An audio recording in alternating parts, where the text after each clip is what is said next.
Hello everyone. So guys, beginners के लिए newspaper article ये द हिंदू का है। बिगनर्स के लिए है, तो बस एक ऐसे मैंने रैंडमली एक न्यूज़ उठा लिया, थोड़ा इंटरेस्टिंग सा न्यूज़ है, देख लेते हैं। और पहले तो देखिए आपको क्या कुछ सीखने को मिलेगा। अगर आप एक बिगनर हैं तो ही आप इस वीडियो को देखिए, नहीं तो आपको शायद बोरियत सा महसूस हो। देखिए, बिगनर्स के लिए देखिए, इस न्यूज़पेपर आर्टिकल में आपको कुड बी का इस्तेमाल सिखाया जा सकता है, सिखा ही दूंगा मैं। कॉल्ड बाई का इस्तेमाल या रिटन बाई का इस्तेमाल या रिफ्रेन फ्रॉम, वाइल का इस्तेमाल है, प्रेजेंट पार्टिसिपल है, ऑल फॉर का इस्तेमाल क्या होता है, रिक्वायर्ड टू है, नथिंग टू डू है, एज लॉन्ग एज है और कम अप विद है। तो ये छोटे छोटे आइटम्स हैं जो आपको आने चाहिए। टेंस तो आना ही चाहिए, पैसिव तो आना ही चाहिए, ये भी आने चाहिए। तो चलिए शुरू करते हैं। देखिए, यहाँ पर हम सबसे पहले हेडलाइन को देखेंगे। यहाँ लिखा है कि UP panchayat bans half pants for boys and jeans for girls. समझ ही गए होंगे। फिर भी देखिए, जो हेडलाइन होता है वो ज़्यादातर प्रेजेंट इंडेफिनिट में होता है, या कभी कभी थर्ड फॉर्म में होगा। थर्ड फॉर्म होगा तो पैसिव होगा। प्रेजेंट इंडेफिनिट है, उसका मतलब भी है कि काम हो चुका है।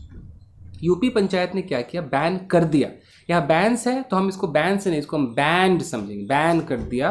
क्या बैन कर दिया? हाफ पैंट्स फॉर बॉयज, यानी कि लड़के हाफ पैंट नहीं पहन सकते, and jeans for girls, girls jeans नहीं पहन सकती हैं। ऐसा यूपी के, उत्तर प्रदेश के एक पंचायत ने ऐसा किसी गांव के लिए एक रूल निकाला है। आगे देखते हैं। यहां पर है कि if villagers do not follow the past order. अब ये आपका देखिए कंडीशनल सेंटेंस है, कंडीशनल फर्स्ट है कि अगर गांव वाले नहीं करेंगे, फॉलो नहीं करेंगे पास्ट ऑर्डर, यानी कि जो ऑर्डर पास हुआ है। ये पास्ट हमारा क्या है? एडजेक्टिव का काम कर रहा है, और ये ऑर्डर के बारे में बता रहा है। कौन सा ऑर्डर? वो ऑर्डर जिसे पास किया गया है। तो अगर गांव वाले इसका पालन नहीं करेंगे, comma, they could be punished socially. Excuse me. They could be punished. अब कुड बी का मतलब है कि फ्यूचर की ही बात हो रही, कि उन्हें किया जा सकता है, सोशली पनिशमेंट उनको मिल सकता है, सामाजिक पनिशमेंट उनको कुछ मिल सकता है उस समाज में। तो कुछ समझ में आ रहा है? तो चलिए आपको मैं कुड भी सिखा दूंगा, पहले थोड़ा सा पढ़ लेते हैं इसको। देखिए गाइस, यहाँ से लेकर के और यहाँ तक, यहाँ एक फुल स्टॉप है, जहाँ फुल स्टॉप है वहाँ पे हम रुकेंगे, जहाँ कॉमा है वहाँ भी रुकेंगे। इसका देखते हैं कि क्या हिंदी है। At a panchayat called by Bharatiya Kisan Mazdoor Sangathan in Charthawal area of Muzaffarnagar, comma है, its national president Thakur Puran Singh said boys should refrain from wearing half pants and girls should not wear jeans in villages. समझ में आ गया?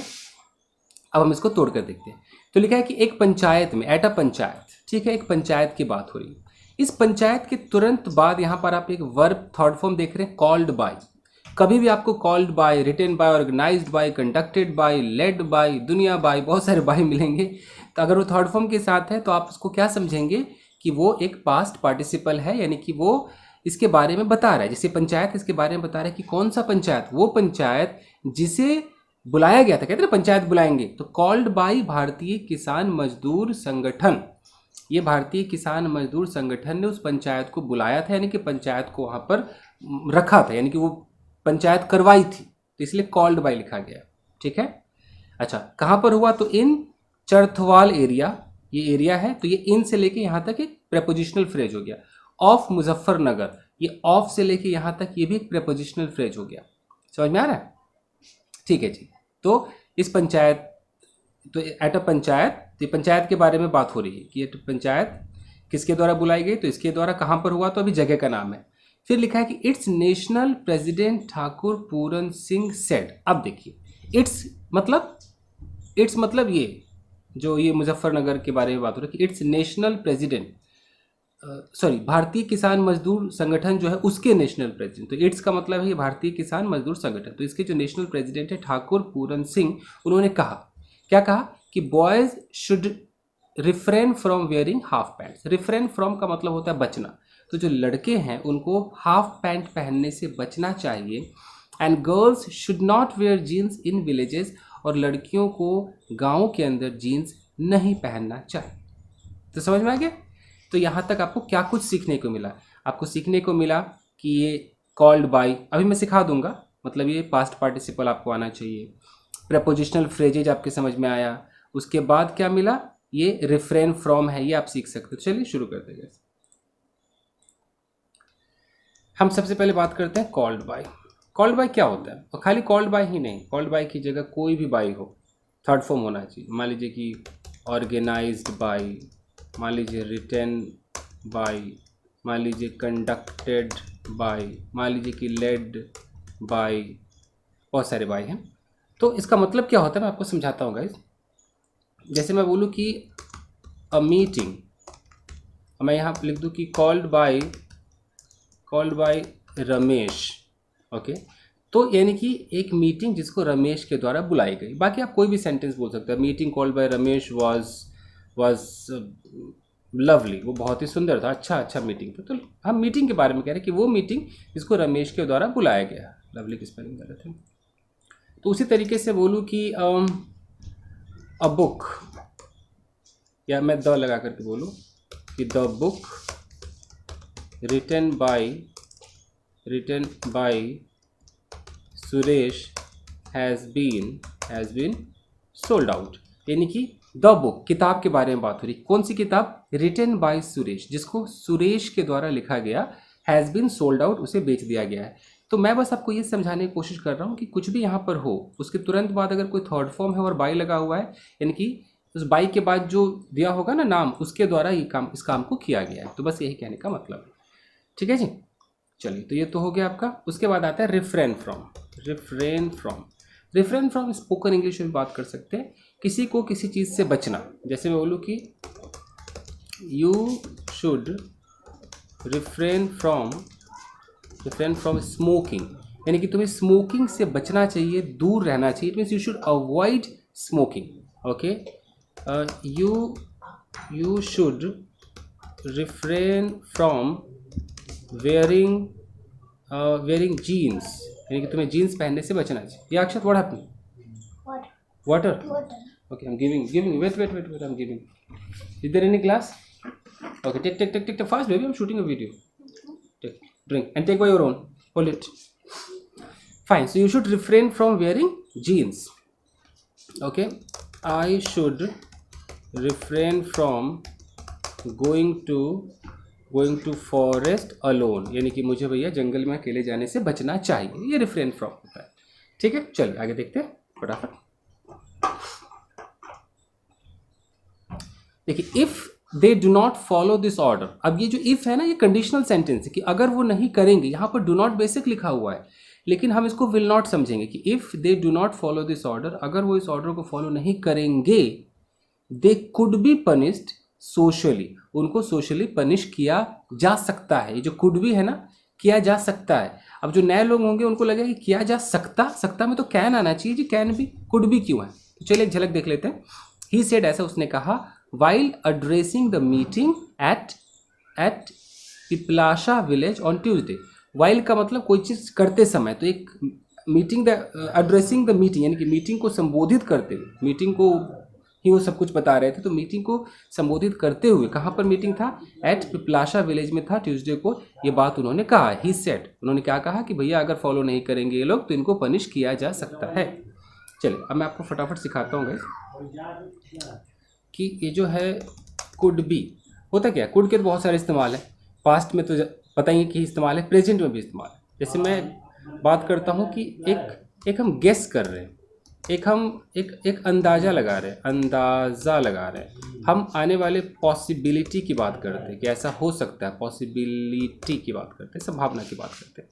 मान लीजिए मैंने कहा कि यार डोंट स्टार्ट दिस बिजनेस, इस बिज़नेस को ना भाई स्टार्ट मत कर यार, इस बिज़नेस को स्टार्ट मत कर, और ये बिज़नेस ना तुझे बर्बाद कर सकता है। तो दिस बिजनेस, अब बर्बाद कर सकता है, ये क्या मैं श्योर हूँ कि बिल्कुल बर्बाद कर ही देगा? मैं श्योर नहीं। तो कैन का मतलब है कि ऐसा कोई जनरल ट्रूथ हो जाता है। जनरल ट्रूथ का मतलब है कि ऐसा बिजनेस बहुतों ने किया, सब बर्बाद हो गए, भाई तू भी हो सकता है, ये कैन है।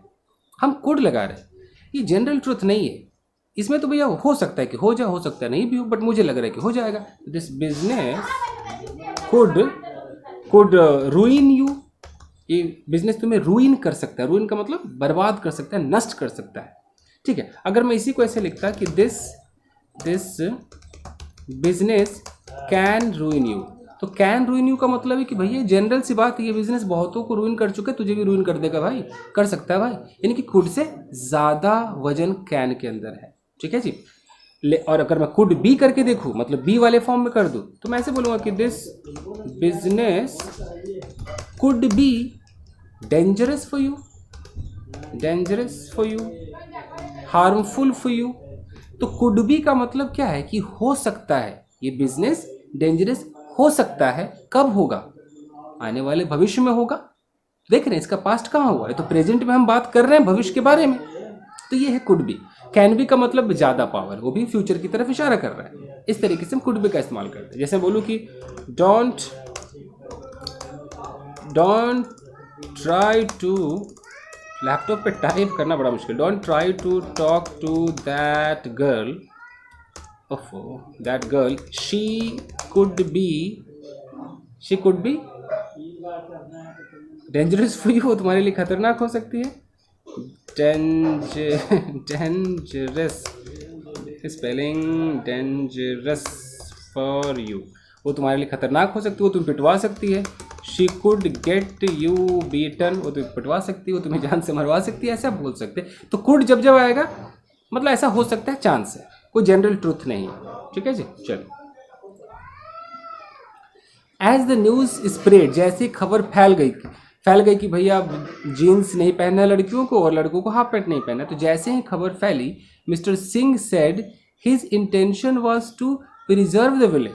जब खबर फैल गई, मीडिया वाले आ गए होंगे, तो वो कह रहे हैं कि भाई ऐसा है कि मेरा जो इंटेंशन था was to preserve the village, गांव को सुरक्षित रखना था, सॉरी विलेज कल्चर, गांव के कल्चर को, उसके संस्कृति को सुरक्षित रखना था, ऐसा मिस्टर सिंह ने कहा। वी हैव नो प्रॉब्लम, हमें तो भैया कोई तकलीफ नहीं है। We have no problem with girls wearing jeans, हमें लड़कियों की जीन्स पहनने से कोई ऐतराज नहीं है, कोई ऐतराज नहीं है। When they are on job in cities, but when they come to their village they should follow the rural tradition and not bring the western influence to the village, said Mr. Singh, who is also the face of the Thakur community in the region. अब देखिए, तो वो कह रहे हैं कि भाई मुझे कोई प्रॉब्लम नहीं है, I have no problem with girls wearing jeans, लड़कियों की जीन्स पहनने से मुझे प्रॉब्लम नहीं है। When they are on job in cities, जब वो शहर में है और जॉब कर रहे हैं तब तो मुझे कोई प्रॉब्लम नहीं है। But when they come to their village, लेकिन जब वो अपने गाँव वापस आते हैं, they should follow the rural tradition, तो उन लड़कियों को रूरल, जो देहाती, जो गाँव का जो ट्रेडिशन उसको फॉलो करना चाहिए। And not bring the western influence to the village, और गांव में वेस्टर्न इन्फ्लुएंस, वो प्रभाव गांव में नहीं डालना चाहिए। समझ में अक्षर? What happened? Okay, said mister Singh, mister Singh ने कहा, who is also the face of the Thakur community in the region, उस क्षेत्र में ठाकुर कम्युनिटी का एक चेहरा है वो, उन्होंने बात कही। ही टोल्ड द हिंदू, उन्होंने द हिंदू से कहा दैट, यह कि ही, आगे देखते हो, he was all for girl education, all for का मतलब इन फेवर ऑफ, तो वो फेवर में थे गर्ल एजुकेशन के, and girls working in sectors, और किसी भी सेक्टर में लड़कियां काम करें उसके भी फेवर में थे। Where they are required to wear western outfit, जहाँ पर ऐसे सेक्टर में जहाँ उनको भैया वेस्टर्न आउटफिट पहनना रिक्वायर है, वहाँ बिल्कुल वो पक्ष में थे कि पहने, कोई दिक्कत नहीं है। Our girls work in the police, our girls work in the police, हमारी लड़कियाँ तो पुलिस में भी काम करती है। They also go to schools where they wear skirts as part of the uniform, वो स्कूल भी जाते हैं जहाँ पर वे स्कर्ट्स पहनते हैं, जो यूनिफॉर्म का एक हिस्सा है। माई ओनली कंसर्न इज, एक ही मेरी जो भावना, जो मेरी जो फीलिंग थी, कंसर्न, मेरी जो चिंता थी, इस वो है that at home we should celebrate our traditional wear, घर पर हमें भैया हमारा जो ट्रेडिशनल जो क्लॉथ है उसको ही सेलिब्रेट करना चाहिए, मिस्टर सिंह सेड, ऐसा मिस्टर सिंह ने कहा। ठीक है जी, तो मैं आपको सिखाता हूँ ऑल फॉर और रिक्वायर्ड टू, चलिए सीख लेते हैं फटाफट। देखिए, ऑल फॉर पे तो मैंने एक वीडियो बनाया बट अभी डाला नहीं है, अब उसे डाल दूंगा। ऑल फॉर का मतलब क्या होता है? एक ऑल फॉर का मतलब होता है कि in full favour of, in full की जगह सुल हो गया जी, इन फुल फेवर, आज वो कह रहा है फेवर ऑफ, या इन फुल सपोर्ट ऑफ। इस तरीके से अगर मैं बोलता हूँ कि आई am all for western culture, इसका मतलब कि भैया I am in full support of western culture, मैं तो एकदम फुल सपोर्ट में हूँ, फुल फेवर में हूँ वेस्टर्न कल्चर के। Okay, I am all for girls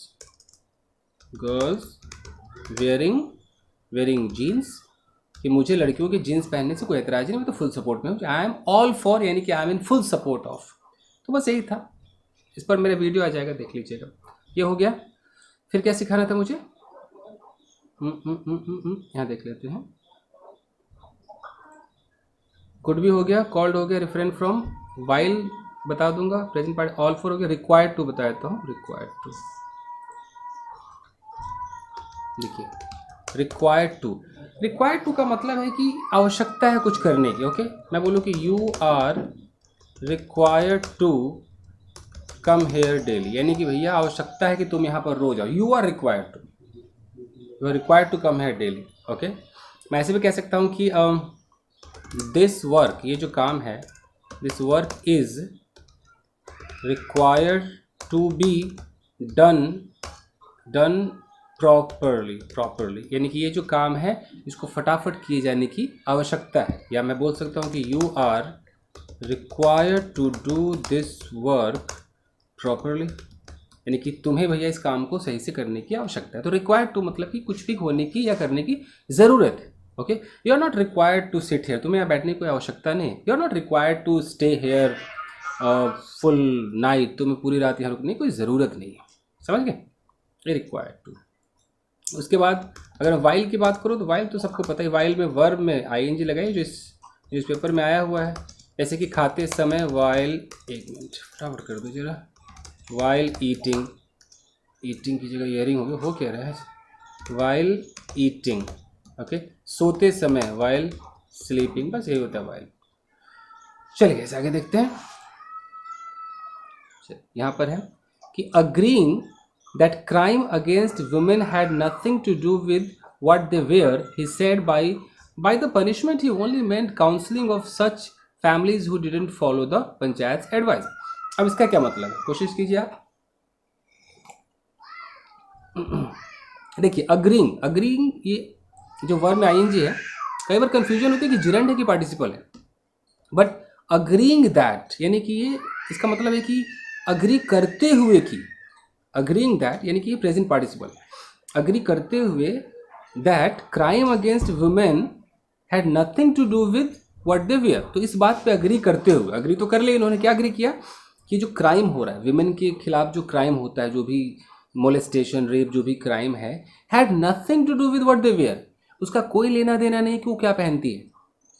doesn't matter वो जीन्स पहनती कि नहीं, डजन मैटर वो हाफ पैंट पहनती कि नहीं। तो मोलेस्टेशन का और जो भी क्राइम होता है उसका तो इससे कोई लेना देना नहीं है व्हाट दे वेयर, तो इससे वो अग्री हुए। लेकिन तो अग्री होते हुए कि इसका कोई लेना देना नहीं है, ही सेड, उन्होंने कहा, क्या कहा कि बाय द पनिशमेंट के द्वारा ही only meant counselling of such families, उनका पनिशमेंट से एक ही मकसद था कि उनकी काउंसलिंग हो ऐसे फैमिलीज की who didn't follow the panchayat advice, जिन्होंने पंचायत के एडवाइस को फॉलो नहीं किया, उनकी काउंसलिंग। यहाँ पर नथिंग टू डू विद बड़ा अच्छा ही आप सीख सकते हैं।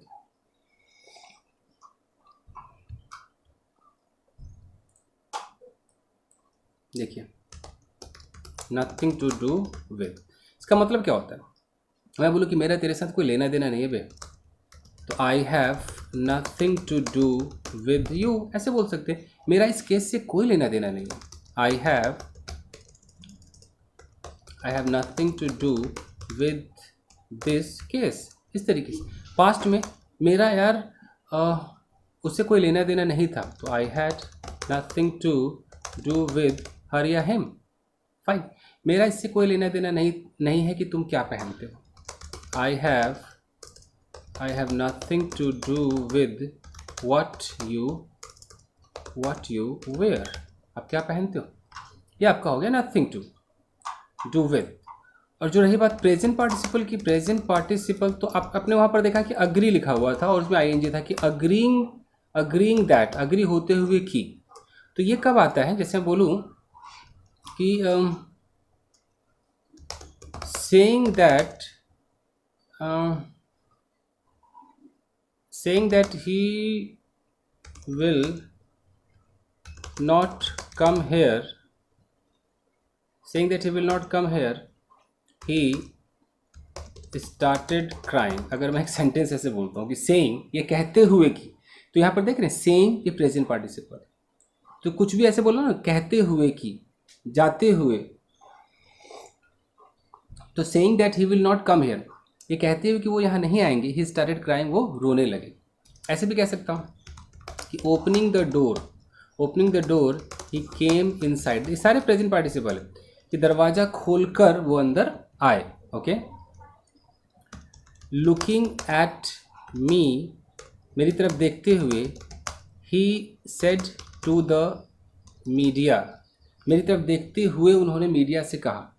तो देख रहे हैं देखते हुए कहा, तो इस सेंस में भी प्रेजेंट पार्टिसिपल है। दरवाज़ा खोलकर अंदर गया, ओके, शर्ट निकाल कर टांग दिया, इसमें भी प्रेजेंट पार्टिसिपल है। तो इस पर मैं वीडियो बना चुका हूँ, उसको आप देखिएगा। अभी तो मैं बस एक एक सेंटेंस यहाँ पर दे रहा हूँ। चलिए ख़त्म करते हैं इसको फटाफट, बस खत्म ही है। Mister Singh took on the media. Took on the media क्या होता है? टेक ऑन का मतलब होता है कि एक तरीके से मुकाबला करना, उसको थोड़ा सा उसके साथ पंगा लेना, क्रिटिसाइज करना, उसके अपोज में जाना। तो mister Singh took on the media, media पर उन्होंने एक बात रखी, that it didn't highlight that he also appealed at the same meeting that during the panchayat election people should not vote for candidates who seek their vote by distributing free liquor। तो media पर उन्होंने थोड़ा सा अपना गुस्सा दिखाते हुए क्या कहा कि भाई मीडिया ने ये तो हाईलाइट नहीं किया कि ही ऑल्सो अपील्ड, उन्होंने अपील की थी एट द सेम मीटिंग, उसी मीटिंग में उन्होंने प्रार्थना की थी, अपील की थी, that during the panchayat election का जब भी टाइम होगा तो उसके दौरान people should not vote, people को वोट नहीं करना चाहिए फॉर कैंडिडेट्स, ऐसे कैंडिडेट्स के लिए हु सीक देयर वोट, जो अपने वोट को मांगते हैं बाय डिस्ट्रीब्यूटिंग फ्री लिकर, मुफ्त में शराब बेच करके वोट मांगते हैं। इस बात को भी कहा था इन्होंने, मिस्टर सिंह ने, लेकिन मीडिया ने इसको नहीं हाईलाइट किया, लेकिन इसको ज़रूर हाईलाइट किया कि लड़कियों को जीन्स नहीं पहनना चाहिए और लड़कों को हाफ पैंट्स नहीं पहनना चाहिए। तो इस पर मीडिया से थोड़े खफा थे। चलिए, mister Singh, comma, who led a march against the BJP government's agriculture policies in the past, is also keen on farmers and the government returning to the table to sort out the issue on the contentious farm laws। कुछ ज़्यादा बड़ा है।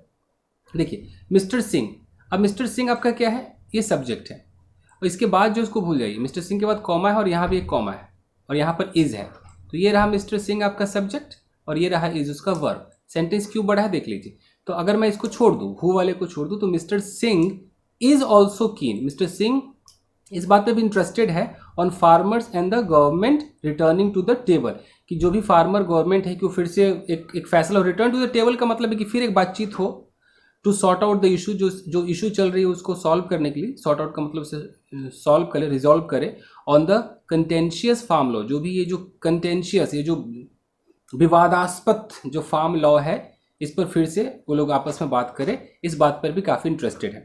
अब यहाँ पर ये who आया कि मिस्टर सिंह हु लेड, तो हु मतलब रिलेटिव प्रोनाउन, और हु से लेकर यहाँ तक जो आप देख रहे हैं ये एक क्लॉज बना रहा है, इसको हम एडजेक्टिव क्लॉज कहते हैं। क्यों? क्योंकि ये मिस्टर सिंह के बारे में कुछ बता रहा है, तो एडजेक्टिव का काम कर रहा है।